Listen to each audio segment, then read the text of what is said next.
Ta'ala fi kitabil karim a'udzubillahi minasyaitonir rajim wa ma kana lil mu'minin wala mu'minatin idza qadallahu wa rasuluhu amran an yakuna lahumul khiyaratu min amrihim wa may ya'sillaha wa rasulahu faqad dhalla dhalalan mubina. Shadaqallahul azim. Jamaah salat subuh yang dicintai Allah, kita bersyukur pagi ini bisa berkumpul.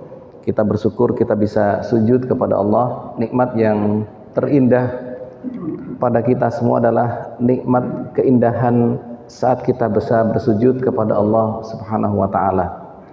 Pagi ini kita belajar surat Al-Ahzab ayat 36. Ya. Al-Ahzab 36 tadi saya sebutkan wa makana lil mu'minin. A'udzubillahi minasyaitonir rajim wa ma kana lil mu'minin wala mu'minatin idza qadallahu wa rasuluhu amran an yakuna lahumul khiyarah. Ini asbabun nuzul dari ayat ini itu satu diantaranya tentang kisah Julaibib. Jadi ada seorang sahabat di Madinah yang tidak begitu terkenal di Madinah, ya. Tidak begitu terkenal. Kenapa? Karena sahabat sendiri juga tidak banyak tahu tentang beliau. Suatu ketika lewat di depan para sahabat, Nabi tanya, "Wahai sahabat, tahukah kamu siapa yang barusan lewat?" "Enggak tahu ya Rasulullah." Sahabat aja enggak tahu namanya gitu ya. Lantas Rasulullah mengatakan, "Dia adalah Habibi, dia adalah orang yang aku cintai, Julaibib, ya, namanya adalah Julaibib. Julaibib ini bukan nama asli jamaah sekalian, ini adalah julukan, ya. Julaibib itu artinya adalah pakaian yang kecil, orangnya kecil emang, tidak begitu tampan banget lah gitu ya. Kalau kita bilang jelek kan enggak, ya, tapi adalah tidak begitu tampan banget. Orangnya juga tidak begitu kaya banget, juga tidak memiliki sebuah kedudukan apa-apa di kota Madinah itu. Maka para sahabat tidak begitu tahu jamaah sekalian. Wajar, maka Rasulullah ngasih tahu. Jamaah sekalian, satu ketika pas dia lewat di depannya Rasulullah, dipanggil, "Ya Julaibib, ala tatazawwaj?" "Wahai Julaibib, mengapa engkau tidak menikah?" Nah, ini bab masalah nikah ini ya. Yang muda-muda di belakang ya. Ya, senang kalau bab masalah nikah nih. "Ala tatazawwaj?" Mengapa engkau tidak menikah? Kata Julaibib, "Ya Rasulullah, man yuzawwiju Julaibib? La jah wala mal wala ay syai'." Jadi ya Rasulullah, siapa yang mau dengan saya Rasulullah? Tidak memiliki harta, ya, tidak juga kedudukan, juga posturnya kan agak pendek orangnya itu, ya, dan agak hitam. Siapa yang mau dengan saya Rasulullah gitu. Maka kemudian selesai. Suatu ketika pas lewat lagi, ditanya lagi, "Ya Julaibib, ala tatazawwaj?" "Ya Julaibib, mengapa engkau tidak menikah?" "Ya Rasulullah, man yuzawwiju Julaibib?" Jawabannya sama seperti sebelumnya. "Ya Rasulullah, siapa yang mau dengan saya? Mertua mana yang mau menikahkan anaknya dengan saya?" Gitu jawabannya ya. Karena orangnya memang pendek dan tampan juga tidak tampan banget gitu ya. Tidak memiliki harta juga tidak begitu banyak, apa adanya, pakaian juga apa adanya jamaah sekalian. Lantas Rasulullah mengatakan, "Ya Julaibib, idzab ila baiti fulan." Ditujukan dia adalah satu di antara kepala suku ya, atau penguasa lah di suku itu. "Idzab ila baiti fulan fatlub minhu khidbah." Jadi berangkatlah ke sana, sampaikan salamku padanya, lalu kemudian mintakan pada orang tuanya untuk khidbah anaknya untuk kamu gitu. Wah, ini Julaibib ini juga bingung. Kenapa jamaah sekalian? Ya karena dia tahu diri. Kalau khidbah itu mesti akan ditolak sama orang, ya. Bahkan mungkin juga budak saja belum tentu mau jemaah sekalian. Itu Julaibib namanya. Maka karena ini adalah perintah Rasulullah, mau tidak mau dia harus berangkat jemaah sekalian. Perintah Nabi kan gitu ya. Inilah kisah Julaibib. Kisah yang memang luar biasa, bagi saya menarik. Kenapa? Nanti di akhirnya yang kita akan tahu jemaah sekalian. Jemaah sekalian, akhirnya berangkatlah Julaibib ke rumah orang itu. Ketok pintunya. Salam, assalamualaikum. Waalaikumsalam. Siapa? Julaibib. Oh iya, silakan. Oh ya. Dan lihat pakainya sudah kelihatan ya Pak ya, tampangnya juga kelihatan. Kemudian dipersilakan masuk, kemudian disampaikan pada yang punya rumah, saya menyampaikan salam dari Rasulullah Sallallahu Alaihi Wasallam. Waalaikumsalam. Kan senang ya, semua orang senang kalau mendapatkan salam dari Rasulullah Sallallahu Alaihi Wasallam. Jamaah sekalian, lalu disampaikan berikutnya, saya juga menyampaikan dari beliau bahwa beliau ingin mengkhidbah putri Anda untuk saya. Nah, gitu ya. Mengkhidbah putri Anda untuk saya. Ini ada jedahnya, seru ini kan ya. Kalau dikhidbah oleh Rasulullah kan senang orang kan ya. Wah, gitu ya. Dikhidbah oleh Rasulullah. Begitu untuk saya, ini baru sudah mulai. Bapaknya itu sudah mikir juga. Gitu ya. Gitu. La haula wala quwata illa billah gitu ya. La haula wala quwata illa billah. Itu komennya seperti itu. Alhamdulillah komennya lumayan lah daripada innalillahi kan gitu ya. La haula wala quwata illa billah gitu ya. Baik, saya ingin musyawarah dulu dengan keluarga ya, sebelum saya memutuskan iya atau tidak. Bapak itu masuk ke dalam rumah jemaah sekalian dan panggil ibunya, mak ya panggilannya. Kalau di sini mak sini mak. Ada apa? Itu ada Julaibib di luar. Kenapa? Itu tadi barusan ada salam dari Rasulullah untuk kita. Lalu pesan dari Rasulullah adalah dia akan ingin mengkhidbah anak kita gitu. Untuk dia gitu. Maknya juga sama komennya, la haula wala quwata illa billah. Lantas mereka kemudian musyawarah. Musyawarahnya lumayan agak panjang jemaah sekalian. Gimana? Kan mau dapat calon mantu yang tidak punya apalah kan gitu Pak ya. Kedudukan juga enggak, harta juga tidak begitu kan gitu ya. Miskin lah, ya gampangannya begitu. Dan sebagainya, tidak terkenal di kota Madinah.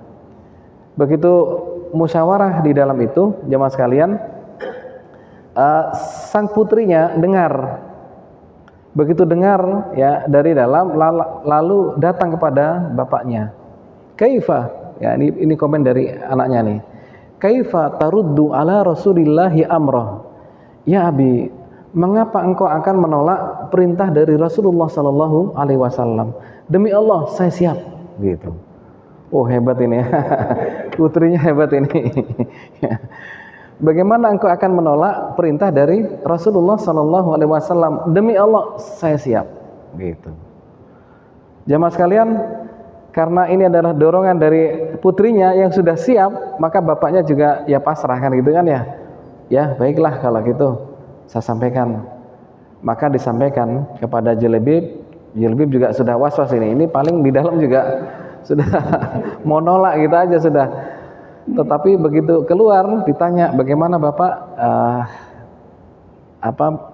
pesan dari Rasulullah SAW.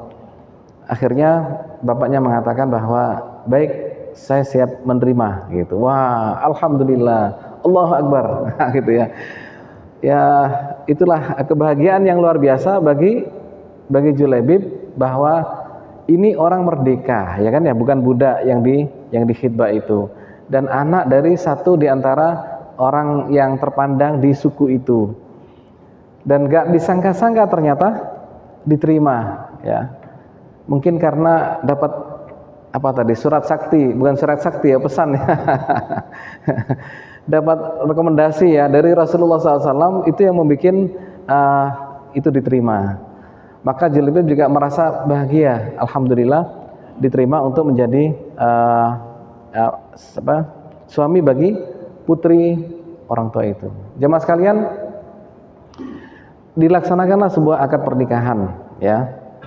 Kemudian ketika malam harinya jemaah sekalian habis sholat isya, ternyata ada seruan dari para sahabat, hayya alal jihad, hayya alal jihad, ayo kita pergi berangkat ke jihad.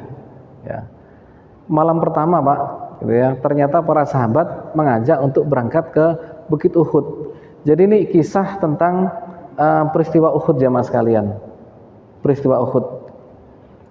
Bahwa pada malam itu ngajak, karena kenapa? Orang-orang Quraisy sudah berangkat, kita akan hadang mereka di Bukit Uhud. Kalau tidak kelewatan, dia akan masuk ke kota Madinah, begitu.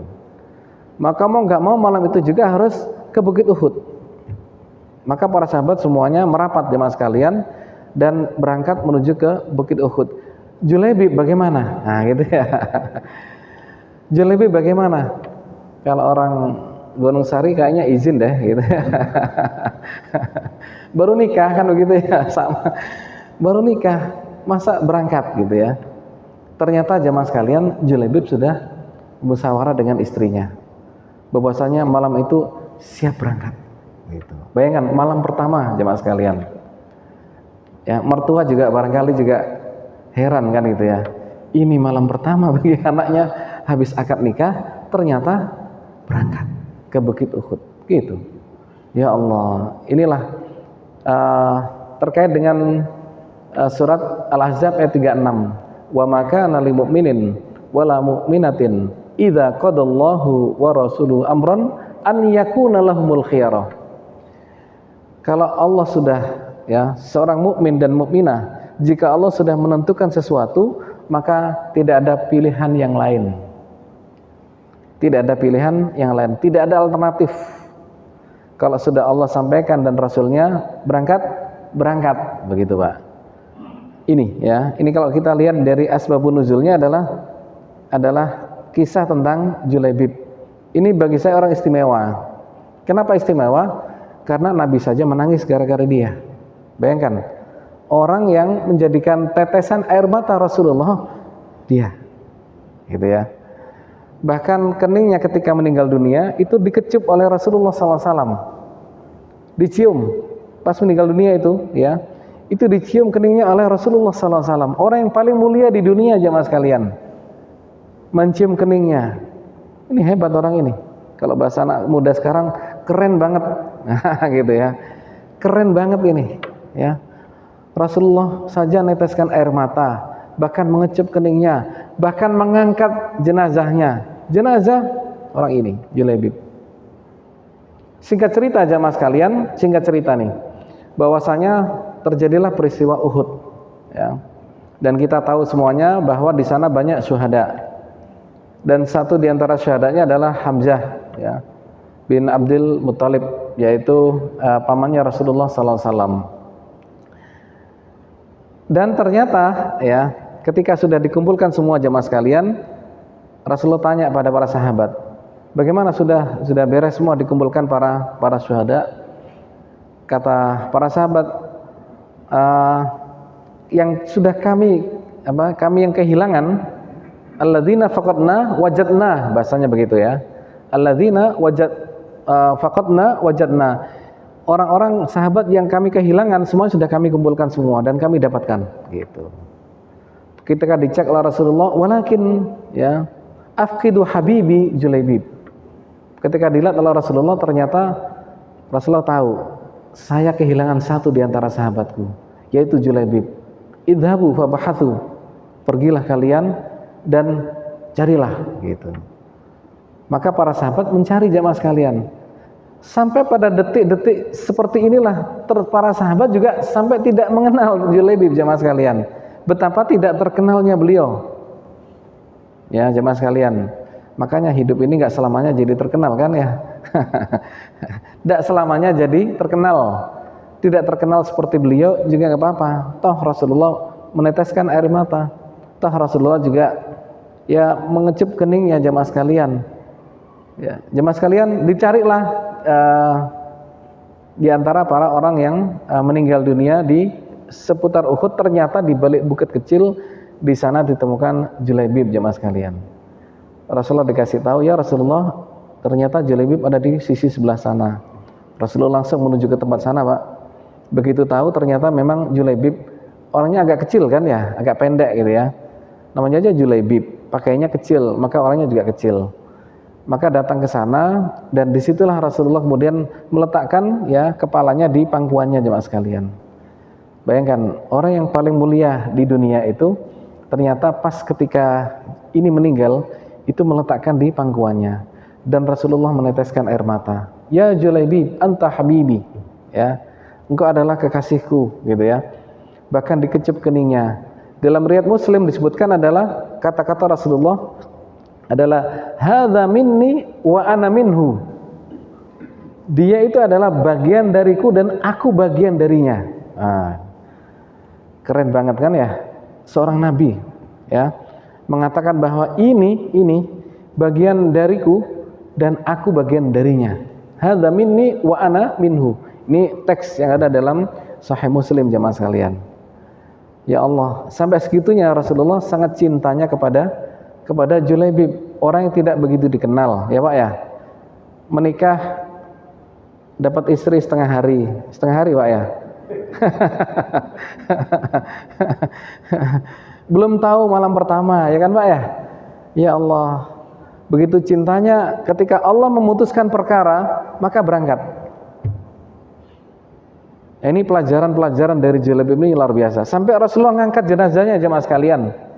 Diangkat jenazah itu dari tempat dia meninggal dunia menuju ke kumpulan para jenazah yang lainnya. Dan Rasulullah ketika menangis mengatakan, ya Julaibib, ya, laqad qatalta sab'an minal kufar. Ya Julaibib, engkau telah membunuh 7 di antara orang kafir. Artinya apa? Di antara mayat-mayat itu jemaah sekalian, 7 orang itu, ya, itu semuanya adalah mereka tewas dan di situ ada Julaibib. Artinya apa? 7 orang itu adalah tewas karena Julaibib, nggak ada yang lain. Sungguh-sungguh di dalam jihad, satu orang bisa menyelesaikan 7 musuh gitu ya, jemaah sekalian. Ya Allah, ya inilah Julaibib diangkat oleh Rasulullah menuju ke tempat di mana para sahabat-sahabat lainnya berkumpul di sana. Ma'asyiral muslimin rahimakumullah, namanya adalah Julaibib ya. Kisah ini memang orangnya tidak begitu terkenal, tetapi kisah ini akan terus dikenal oleh sekian banyak orang. Ini banyak kisah seperti ini, seperti Uwais Al-Qarni ya, gitu Pak ya. Tidak begitu terkenal, banyak yang tidak tahu, tetapi betapa dia sangat terkenal di langit.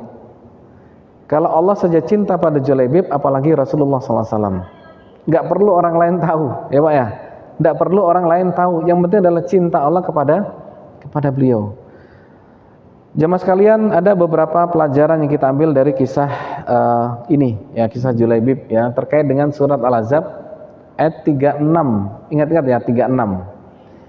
Apabila Allah dan Rasulnya memutuskan sebuah perkara, maka tidak ada pilihan yang lain. Jadi tidak boleh kita membuat alternatif selain daripada kalau sudah ada keputusan dari Allah dan Rasulnya, tidak perlu kita mencari alternatif yang lain. Ya, tidak perlu diskusi, yang perlu eksekusi. Jika di sana ada diskusi adalah diskusi tentang teknis bagaimana pelaksanaan, bukan soal bagaimana mencari alternatif yang lain. Masya Allah, tegas ayatnya Pak, sangat tegas sekali. Dan ternyata istrinya juga sama kan, ketika Rasulullah sudah memutuskan, orang tuanya ditegur oleh anaknya. Nah ini luar biasa nih, si putrinya ini justru mengingatkan orang tuanya, kaifa taruddu ala Rasulillahi amrah, gitu ya. Ternyata anak muda sekarang juga, saya berharap anak muda ya, kalau orang tuanya ada yang agak sedikit masuk angin apa gitu ya, tolong diluruskan ya, bahwasanya kalau ada urusan perintah Allah dan Rasulnya lurus, kencang gitu, jangan tengok-tengok dan sebagainya. Bagaimana pelaksanaan, itu yang dibicarakan ya. Ma'asyiral muslimin rahimakumullah, pelajaran dari kisah Julaibib ya, satu, nilai manusia ditentukan oleh iman, bukan karena rupa. Inna akramakum indallahi atqakum ya. Makanya nggak usah terlalu minder lah, Ustadz saya ini nggak tampan banget, nggak apa-apa kan itu ya, nggak masalah. Ya, nggak harus semuanya orang itu tampan ya Pak ya. Kadang-kadang nggak juga nggak apa-apa kan begitu. Yang penting bukan soal itunya. Posisi keimanan, nilai seseorang adalah pada keimanan, bukan pada rupa, bukan pada isi rekening jamaah sekalian. Kan banyak ya orang sudah punya posisi kedudukan, lalu setelah itu menyesal dalam hidupnya, kan gitu. Ujung-ujungnya berurusan dengan KPK misalkan. Padahal uangnya banyak, posisi juga bagus, ternyata di antara hartanya adalah bermasalah gitu. Jamaah sekalian, inna akramakum indallahi atqakum. Kedua, taat kepada Rasul lebih utama daripada pendapat pribadi. Kadang kita punya pendapat-pendapat jemaah sekalian, tetapi kalau sudah Rasulullah SAW sudah A, itu maka pendapat kita harus minggir Pak. Nah gitu ya, minggir ya. Apapun kata Rasulullah itu lebih diutamakan daripada pendapat pribadi. Dan begitu banyak ya sabda-sabda Rasulullah SAW yang memang di sana tidak perlu banyak di komen atau diskusi ya dalam aspek apa itu? Kalau penjelasan iya gitu ya, teknis iya ya, tetapi tentang bagaimana ini dan itunya kita harus semangatnya adalah semangat dalam melaksanakan, bukan mencari alternatif yang lain jamaah sekalian. Ketika Nabi melamar seorang wanita untuk Julaibib, keluarga wanita itu awalnya menolak, bahkan menolak dalam sebuah riwayat yang lain ya. Namun ketika tahu bahwa Nabi yang menghendaki, maka mereka berkata, nakbal ma arada Rasulullah SAW. Ketika tahu Rasulullah yang meminta, maka mereka mengatakan nakbal ma arada Rasulullah. Kami terima apa yang Rasulullah inginkan. Nah, gitu. Luar biasa. Ketiga, jangan pernah meremehkan siapapun. Nah, Julaibib ini kan ya orangnya begitu banget lah gitu ya. Sehingga betul-betul ya kok orang meremehkan mungkin barangkali ada gitu ya, mungkin. Tetapi kita tidak dibolehkan meremehkan siapapun. Bisa jadi adalah ada orang-orang yang hebat, yang bagus, ya, yang ternyata memang tidak kita duga-duga sebelumnya. Di Madinah itu ada seorang wanita yang ketika meninggal dunia Rasulullah cari-cari itu. Mana wanita itu?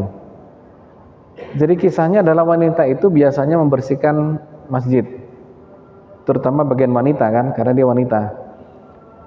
Pas satu ketika Rasulullah pulang dari perjalanan, ya, beberapa hari gitu ya, sudah berjalan, lantas bertanya pada para sahabat, ini mana wanita yang biasanya membersihkan masjid di bagian belakang? Maka para sahabat mengatakan bahwa, oh dia sudah meninggal dunia Rasulullah. Begitu meninggal dunia Rasulullah bertanya, kenapa tidak ngasih tahu saya gitu? Sahabat mengatakan, kan jenengan tidak ada waktu itu. Tunjukkan aku di mana kuburannya. Maka Rasulullah berangkat ketika itu jamaah sekalian menuju ke kuburannya.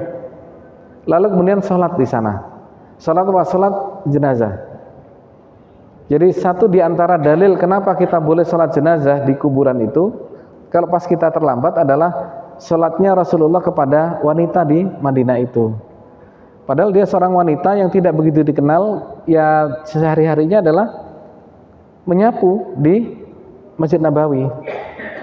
Ketika meninggal dunia dicari oleh Rasulullah, disolati jemaah sekalian. Masyaallah rahimakumullah, ini seorang yang meskipun tukang sapu gitu ya. Meskipun tukang sapu, maka tetap memiliki sebuah kemuliaan di sisi Allah dan Rasulullah sallallahu alaihi wasallam. La yaskhar qaumun min qaumin asa ayyakunu khairan minhum. Janganlah ada yang merendahkan kaum dengan kaum yang lain, wanita dengan wanita yang lain. Janganlah merendahkan. Asa ayyakunu khairan minhum. Siapa tahu yang direndahkan itu lebih baik.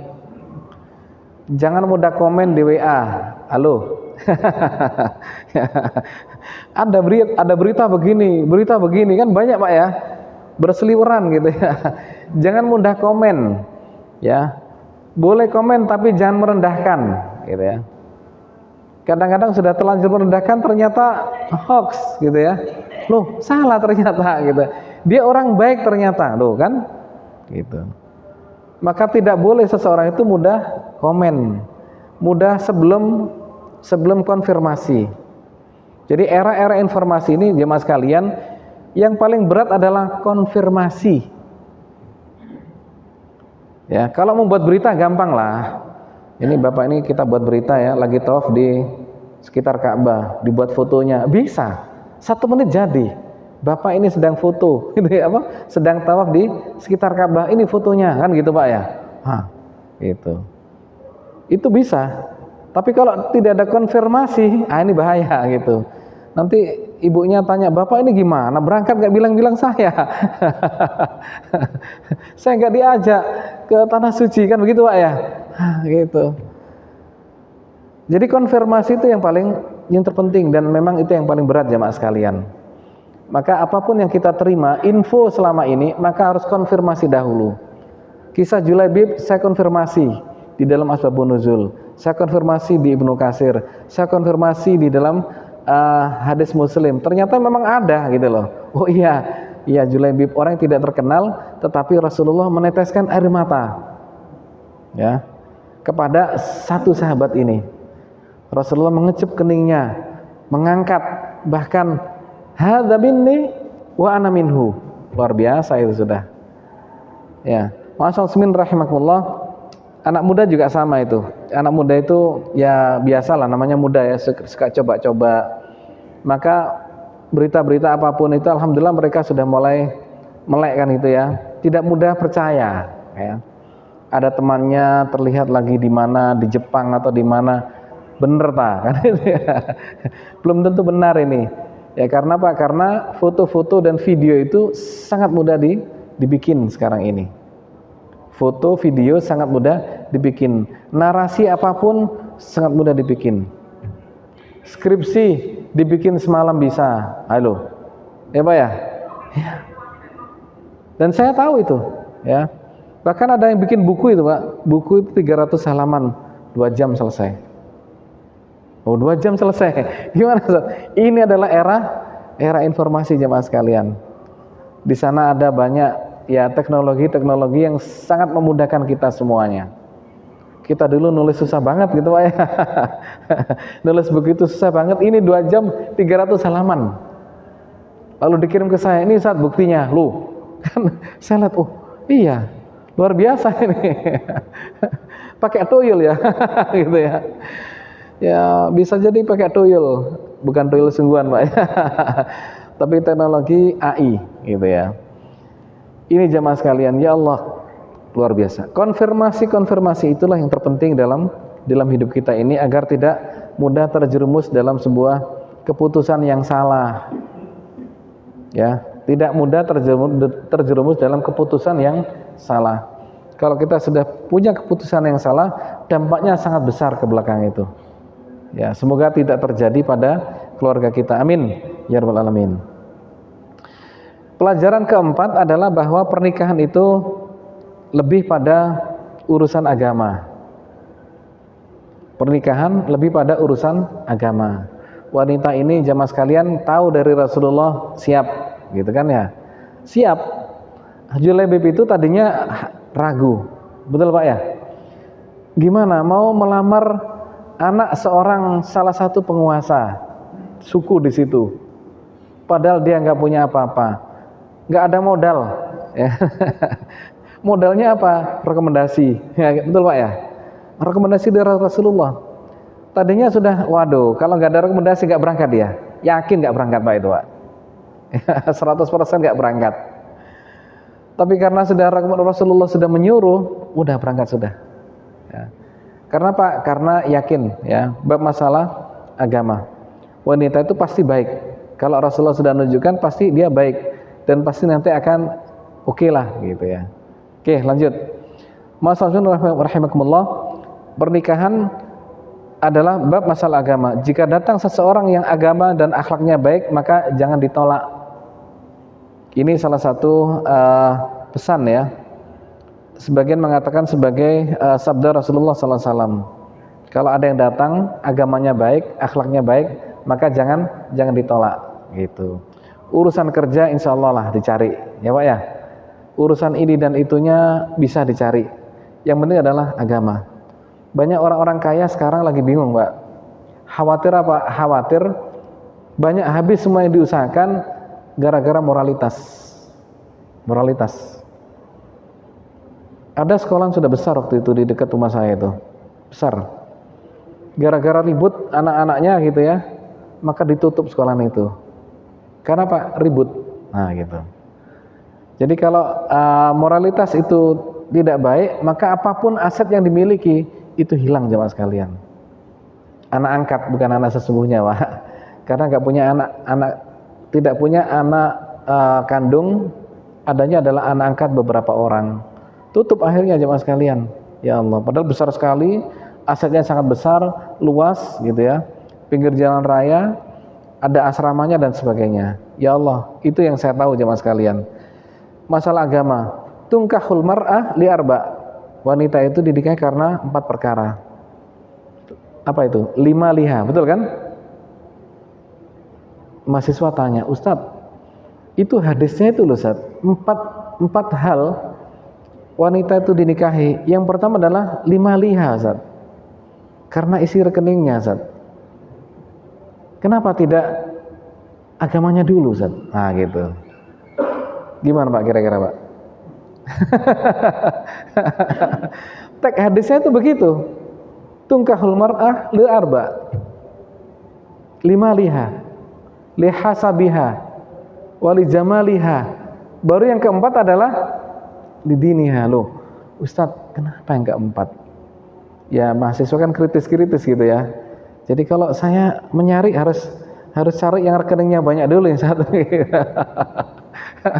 Teman-temannya cewek juga tersinggung, walah repot ini. Kalau nggak punya duit, nggak ada yang mau sama kita. Mengapa pertama kali, gitu ya? Tidak yang terakhir, gitu. Halo, jamaah sekalian, ini teorinya adalah teori seperti orang evaluasi. Ya, kalau saya menjawab begitu. Kebetulan mata kuliah evaluasi. Ini teorinya adalah teori evaluasi. Jadi Rasulullah itu menyampaikan A, B, C kan itu ya. Itu sama dengan orang itu evaluasi pertama, evaluasi kedua, evaluasi ketiga, evaluasi keempat. Nah gitu. Seleksi pertama oke lah, kan itu ya. Biasa-biasa aja. Seleksi kedua, ketiga, seleksi terakhir yang penting. Ini yang menentukan ente lulus gak lulus itu di situ. Nah gitu. Kualitas sesungguhnya adalah orang yang memiliki apa? Kualitas yang seleksi akhir gitu. Jangan bangga Anda lulus ketika seleksi awal. Belum tentu itu. Betul kan? Seleksi berkas. Wah, berkas ya. Ya berkas doang. Berkas itu bisa dibikin, ya Pak ya. Sertifikat bisa dibikin. Halo. Ijazah bisa dibikin, Pak ya. Betul. Loh, gimana? Apapun bisa dibikin. Ya. Seleksi berkas biasalah kan itu. Di awal kan begitu. Ya, lalu setelah itu ada wawancara, ada ini, ada itu. Yang terpenting adalah seleksi akhir. Itulah kualitas sesungguhnya seorang itu. Nah, kan cocok ya bab evaluasi ya. Bab evaluasi. Jadi itu adalah sebuah evaluasi pada mengevaluasi, menilai seseorang itu di situ jamaah sekalian. Lihat 5 liha. Artinya apa? Artinya jangan jadi beban banyak orang, nah gitu loh. Jangan jadi beban banyak orang. Ya mesti punya lah, jangan nggak punya sama sekali, bahkan punya utang banyak, bahaya itu. Ya Pak ya, Ustadz, utangnya banyak gimana? Gawat ini. Baru seleksi 1 sudah utangnya banyak gitu. Walah sudah, kan jadi beban orang lain. Ya, karena kita ini hidup jangan menjadi beban orang, tapi menanggung beban. Nah itu Pak. Tidak menjadi beban tetapi adalah menanggung beban orang lain ya, yang tidak punya utang. Nah gitu Pak ya, minimal itulah, tidak punya utang, beres sudah. 5 liha wali hasabiha, anaknya orang baik kan gitu Pak ya, bukan anaknya orang yang ya tidak baik ya, terkenal ini dan itu ya, terkenal kejahatannya kan gak enak kita ya. Lalu jamaliha, ya punya cakep lah, ya cakep itu wajar, ya wajar sekali. Kalau keundangan bisa diajak gitu Pak ya. Nah, kira-kira begitu. Jadi ini seleksi jamaah sekalian. Baru terakhir adalah lidiniha. Ini adalah seleksi akhirnya adalah din. Nah, gitu ya. Di antara itu semua udah beres semua, agama. Lihat agamanya. Mana di antara mereka yang agamanya bagus, ambil. Gitu. Beda ya. Ada yang Ustadz pertama adalah agamanya, boleh silakan. Itu urusan masing-masing. Tapi kalau sabda nabinya itu adalah jawabannya adalah bab masalah evaluasi.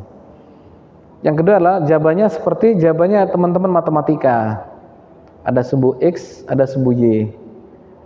Sumbu X, sumbu Y itu pertama adalah lima liha, lihasabiha, lijamaliha, lidiniha. Sampai ke sana itu sumbu X dan Y itu menyatu ya. Din. Kalau din itu beres, maka yang lainnya itu nanti akan beres. Gitu. Agamanya beres, urusan masalah jamal, urusan masalah keuangan itu beres. Karena sudah mencakup semuanya. Ketika hanya mal saja, agamanya kan belum nyampe, gitu ya. Itu mesti akan masalah nantinya itu. Gitu Pak. Itu jawaban-jawaban dari teman-teman dari matematika. Jadi seperti antara sumbu X sama Y itu, ke atas. Itu din adalah mencakup keseluruhan daripada itu semuanya. Jadi harta itu relatif, ya Pak ya. Relatif sekali. Kemudian kejamal juga sama relatif ya. Insya Allah orang yang ya tercantik adalah istri kita masing-masing. Amin. Ya diamini ya. Insya Allah ya. Gak ada yang lain. Gak perlu lihat sebelah dan yang lain. Ibu juga sama. Laki-laki paling hebat adalah bapak. Kan gitu. Gak ada yang lain. Karena agamanya sudah ada. Ma'asyirin rahimakumullah. Pelajaran berikutnya jamaah sekalian yang kelima, kesetiaan kepada Allah dibuktikan dengan pengorbanan. Julaibib ini taat pada Allah dan dia siap berkorban. Bayangkan, berkorban meninggalkan istri tercinta yang dinikahi setengah hari. Ya Pak ya, siap ditinggalkan. Dan sungguh-sungguh dalam berjihad sampai ada 7 orang kafir yang terbunuh. Luar biasa nih, butuh pengorbanan. Tidak hanya butuh kata-kata jemaah sekalian, kata-kata bagus ya. Kita ngomong sana, ayo kita bantu boleh bagus, tetapi adalah buktikan bahwa kita juga siap berkorban jemaah sekalian. Kalau kita punya program ya, ini alhamdulillah kita ada program membantu Sumatera ya kan Pak ya, membantu yang ada di Aceh. Dan kita punya program membantu yang di Palestina. Kita punya program banyak sekali jamaah sekalian yang banyak mendukung program itu buktinya mana? Gitu. Pengorbanannya berupa apa? Menjadi takmir ini juga banyak pengorbanan ini Pak. Tidak hanya soal uang, tapi pikiran, tenaga, ya Pak ya. Tekanan-tekanan, betul Pak ya. Ini ada takmir di sini insyaallah ya. Dapat tekanan juga ya. Tekanan jamaah yang mungkin ada yang sedikit cerewet gitu ya Pak ya. Ya dulu awal-awal sih gitu ya, sekarang udah nggak ada. Jadi kadang ada tekanan-tekanan dan sebagainya, mungkin ya dalam ormas manapun, dalam organisasi manapun juga itu, maka butuh pengorbanan waktu, tenaga, apalagi biaya jamaah sekalian. Ma'asyirin rahimakumullah, iman kita lebih-lebih dari itu ya. Hari ini aja kita siapkan waktu kita untuk ini ya. Tenaga kita juga untuk ini jamaah sekalian. Pikiran kita adalah untuk ini. Untuk apa? Ngeces ya. Sama dengan ketika jenengan ke tanah suci, kan butuh kita ngeces. Tiap tahun berangkat semangat ya kan ya. Dapat charger yang baru ya. Baterainya baterai yang baru. Kenapa? Habis ibadah di sana. Seperti itulah kira-kira. Beda dengan orang yang gak pernah ikut seperti ini Pak. Ribut terus ya Pak ya. Masalah kecil jadi besar. Kenapa? Karena kurang dalam mengecas urusan-urusan yang berkaitan dengan pribadinya jemaah sekalian. Kalau kita gini kan jadi tahu, oh iya ternyata begitu ya gitu. Gak harus jadi orang terkenal, gak harus jadi ketua ya Pak ya. Kalau semuanya ketua nanti gak ada anggota. Cukup salah satu aja jadi presiden ya Pak ya. Jadi nggak harus semuanya jadi sana. Nanti ada waktunya. Ya, punya waktu masing-masing. Ada eranya dan semuanya akan berhenti jamaah sekalian. Pernah jadi ketua selesai ya Pak ya. Pernah jadi kepala ya selesai juga. Menjadi penasehat ya selesai. Semuanya ada waktunya dan ada selesainya. Tidak ada selama-lamanya, tidak ada itu. Ya, tidak ada sama sekali. Pasti ada waktu yang kita akan berakhir. Pengorbanan. 6. Allah melihat kualitas hati, bukan bentuk tubuh. Innallaha la yanzuru ila amwalikum ila suwarikum wa amwalikum walakin yanzuru ila qulubikum. Allah tidak melihat wajah dan harta-harta kita, tetapi Allah melihat hati kita jamaah sekalian. Kualitas hati kita yang harus perlu kita perbaiki. Jadi banyak masalah itu bukan karena masalahnya, tetapi kitanya yang kurang bisa menghadapi masalah Pak. Kitanya yang kurang bisa menghadapi masalah. Macet Ustaz gitu ya, bukan masalah macetnya jemaah sekalian, kitanya nggak bisa menata sebenarnya, ya kan? Karena nggak bisa menata, ketika macet ribut, ya kan ya? Marah-marah dalam mobil itu, ini nggak beres polisi di sini ini Surabaya, Pak polisi disalahkan, ya kan ya? DLAJR juga disalahkan, ini juga sama nih. Kenapa kok nggak tidak menggunakan teknologi yang bagus, pakai AI kan gitu ya? Saya ini sudah ngantri panjang, situ loh kosong, kenapa situ kok hijau terus, sini merah kan gitu ya. Gitu. Ini salah satu PR juga bagi teman-teman di LJR itu. Dimarahin semuanya jemaah sekalian, kitanya nggak bisa menata hati. Ya, padahal tidak hanya kita yang macet Pak, yang lain juga macet. Belakang kita iya, depan kita iya, kanan kita iya, toh mereka juga tidak semarah seperti kita. Gitu. Artinya apa? Masalah itu bukan pada siapa-siapa, tapi kita jemaah sekalian. Kalau nggak mau ingin terlambat, berangkat dari kemarin.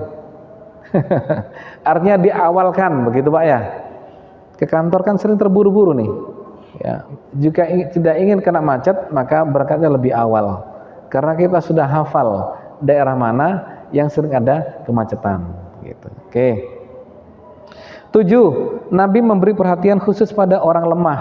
Wah, bagus ini Pak. Pemimpin yang baik adalah pemimpin yang sangat care dengan orang-orang lemah. Disabilitas. Nah ini kalau orang bicara masalah itu Pak, itu terangkat itu. Ya, citasinya banyak.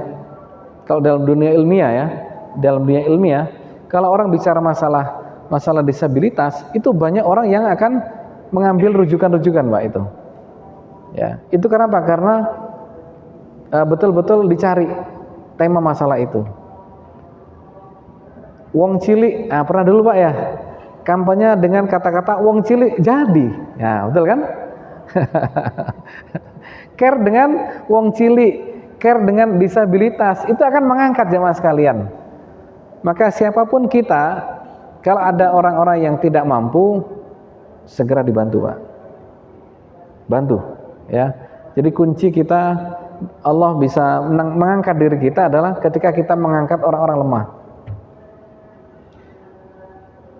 Ada orang Yahudi yang masuk Islam, itu gara-garanya adalah dia menanyakan 3 hal. Satu diantaranya adalah, apakah nabimu itu dekat dengan orang-orang lemah? Dijawab iya. Dia sangat dekat dengan orang lemah dan sering membantu orang lemah. Ketika seperti itu jemaah sekalian, kalau gitu saya percaya itu adalah nabi yang sesungguhnya. Beriman dia kepada Allah. Gitu. Karena ngerti, orang-orang baik itu adalah orang yang sangat dekat dengan wong cilik. Sangat dekat dengan orang-orang yang lemah jemaah sekalian. Kalau ada orang minta-minta, jangan ditolak jemaah sekalian. Halo, ya, saya minta ini. Kalau ada orang minta ke rumah jenengan, kasih. Ustadz, itu rutin Ustadz. Pokoknya setiap jam sekian itu lewat tempat saya Ustadz. Saya tetap menganjurkan kasih, sudah. Toh Anda itu hanya sekedar apa ya, sekedar spontanitas ketika itu kan ya. Kalau Anda ingin betul-betul mengentaskan, ya koordinasilah gitu ya dengan dinas sosial. Telepon aja, ini ada orang yang selalu minta-minta, akan diselesaikan gepeng, gelandangan dan pengemis gitu. Diselesaikan, nanti akan bukan ditangkap, Pak, tapi akan diarahkan untuk masuk asrama, lalu dididik untuk bisa bekerja gitu. Itu yang benar. Adapun dia datang, kasih aja sudah, kasih. Karena kita tidak tahu apakah dia itu darurat ataukah tidak. Apalagi di jalan-jalan naik mobil itu, Pak ya. Kasih aja, udah kasih. Ya. Kan kita nggak tahu, siapa tahu ujian Allah pada kita. Anda tahu ketika Rasulullah itu bawa roti nih, punya roti di rumah, lalu ada orang minta, kan dikasih. Dikasih lagi. Ternyata apa? Malaikat. Loh. Malaikat yang datang itu untuk minta dikasih terus sama beliau jemaah sekalian.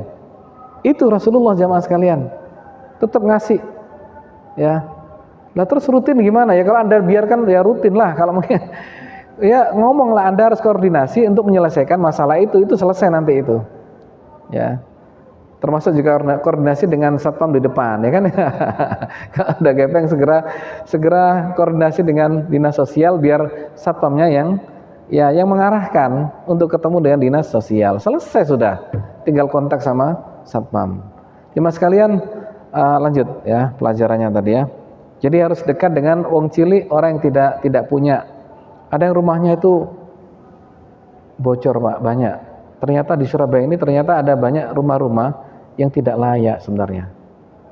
Kalau kita mau ke daerah-daerah ke dalam kampung-kampung, Pak ya, yang sudah betul-betul masuk itu ya Allah, seakan-akan tidak ada atapnya, Pak, itu sudah bocor sana sini dan kondisinya sangat tidak layak, sangat banyak jemaah sekalian. Maka sekali-kalilah kita itu harus belusukan gitu ya, belusukan untuk siapa? Untuk membantu mereka. Toh bedah rumah juga minimal atap lah kan begitu, Pak ya, agar kalau hujan nggak kehujanan gitu, Pak ya, dan dinding yang agar tidak terkena angin dan sebagainya, minimal itulah sehat gitu. Banyak jemaah sekalian yang layak untuk dihuni, tidak layak untuk dihuni. Ya kalau kita di perumahan sih nggak terasa, Pak ya, kan standar. Ketika kita masuk kampung-kampung ternyata sangat banyak rumah yang tidak layak. Yang tahu siapa? Pak RT biasanya. Dia punya daftar nama ya orang-orang yang tidak punya di wilayahnya itu. Kalau kita komunikasi, pasti mereka akan tahu siapa-siapa yang tidak punya di RT-nya itu. Lanjut, Pak ya. Yang kedelapan adalah ketulusan cinta Allah lebih besar daripada cinta manusia. Julaibib tidak populer di kalangan manusia. Jika Allah mencintaimu, kata Rasulullah ya, jika Allah mencintaimu, maka tidak penting jika manusia tidak mengenalmu. Masya Allah. Kalau sudah Allah cinta, Pak, nggak penting yang lainnya itu mengenal, nggak apa-apa. Kenal nggak kenal terserah, gitu ya. Yang penting adalah Allah cinta pada kita, jemaah sekalian. Allahu Akbar. Ya, tidak harus viral, Pak ya. Tidak harus viral, tidak harus ini dan sebagainya, enggak ya. Enggak harus semua orang jadi orang terkenal. Kalau semuanya terkenal nanti nggak cukup medianya, Pak ya. Segitu banyaknya orang lihat media. 9. Kesabaran dari tekanan sosial akan diganti dengan kemuliaan. Julaibib ini mendapatkan tekanan sosial kan. Namanya orang ya cakep juga enggak gitu ya. Punya uang juga enggak. Kemudian kedudukan juga enggak. Ini tekanan yang berat jemaah sekalian. Tetapi apa? Allah ganti dengan kemuliaan. Apa itu? Dapat istri yang solehah. Wafatnya syahid. Rasulullah puji dia. Kan itu, Pak ya? Dan yang keempat adalah namanya selalu diingat oleh orang sedunia. Loh. Namanya diingat oleh orang sedunia. Termasuk sekarang ini kita mengingat nama beliau. Julaibib. Ya. Luar biasa ya. Jadi tekanan sosial apapun yang kita dapatkan, yang penting adalah sabar sudah. Sabar. pasti Allah akan berikan kemuliaan di balik kesabaran itu. Ini buktinya adalah Julaibib yang dikenal oleh orang sedunia, ya, meninggalnya syahid dan sebagainya. Yang terakhir jamaah sekalian, bahwa keikhlasan mengangkat derajat manusia di sisi Allah. Julaibib ini berjuang tanpa pamrih, tidak mencari perhatian. Halo, ini penting ini. Kerja tapi tidak mencari perhatian. Beraktivitas ikhlas. Tidak mencari apa itu? Ya, supaya dikenal, enggak. Gitu. Sampai dia meninggal aja loh, sahabat gak kenal itu gak apa-apa sudah. Tadi meninggal dunia di Uhud kan ya. Itu sahabat aja loh sampai gak tahu gitu loh ya. Sampai segitunya jamaah sekalian, tidak terkenalnya jamaah sekalian. Itu Julaibib jamaah sekalian. Jadi keikhlasannya itu betul-betul tidak untuk mencari perhatian sama sekali dari siapapun. Maka ketika di Bukit Uhud, kan biasanya Anda ke Bukit Uhud kan doa ya. Doanya kadang ada yang mendekat ke mana? Ke makam itu mendoakan para syuhada Uhud ya, di situ ada Hamzah dan sebagainya. Kadang-kadang doanya dari di atas kendaraan ya, mendoakan dan mengingat siapa-siapa orang yang ada di dalam tempat Uhud itu ya, ada Hamzah dan sebagainya, dan satu di antaranya Anda harus ingat ada Julaibib di situ jamaah sekalian. Maka ketika Anda ke Bukit Uhud, tidak hanya Hamzah yang Anda ingat, tapi juga adalah Julaibib. Oh iya, di sini ada orang yang tidak terkenal, tetapi Allah cinta padanya. Rasulullah cinta kepadanya. Ya Allah. Insya Allah di Gunung Sahari ini banyak orang yang tidak terkenal, tapi Allah cinta padanya. Amin. Ya, tidak terkenal nggak apa-apa. Ya. Yang penting adalah cinta Allah kepada kita. Amin ya rabbal alamin. Sudah habis waktunya ya. Iya, mohon maaf ya. Ini kisah tentang Julaibib yang bagi saya luar biasa, karena bisa meneteskan air matanya Rasulullah Sallallahu Alaihi Wasallam. Gak sembarang orang. Suami istri aja kadang ada yang meninggal aja, gak meneteskan air mata, betul Pak ya? Gitu. Ya Allah, ini Rasulullah meneteskan air mata jemaah sekalian. Itu betapa ya hebatnya bagi saya adalah seorang sahabat yang tidak terkenal seperti Julaibib. Sekali lagi, tidak harus terkenal hidup ini. Terima kasih. Kita akhiri dengan doa. Ada tanya jawab Mas? Gak ada ya? Bapak masalah nikah. Jadi kalau mau nikah itu adik-adik sekalian yang belum nikah ya, carinya di mana? Di masjid. Jadi carinya calon di mana? Di masjid. Julaibib ini dapat jodoh kan dari masjid. Rasulullah ngasih tahu ya kan, berangkat gitu. Jadi kalau orang baik maka carinya di tempat-tempat yang baik. Ya, sesama aktivis ya di masjid atau di apa, atau ketemu ya di masjid dengan siapa takmir dan sebagainya. Siapa tahu dapat anaknya Pak Takmir ya kan ya. Nah. Jadi dapatnya tempat-tempat yang baik, yaitu apa? Masjid. Ya. Anak kita juga sama, sering-sering diajak ke masjid. Nanti calonnya juga akan mendapatkan calon yang suka masjid jamaah sekalian. Oke. Demikian kita doa. A'udzubillahi minasyaitonir rajim. Bismillahirrahmanirrahim. Rabbana dzalamna anfusana wa illam taghfir lana wa tarhamna lanakunanna khasirin. Rabbana la tuzigh qulubana ba'da idh hadaitana wa hab lana min ladunka rahmah innaka antal wahhab. Rabbana atina fid dunya hasanah wa fil akhirati hasanah wa qina adzabannar walhamdulillahirabbil alamin. Wassalamualaikum warahmatullahi wabarakatuh.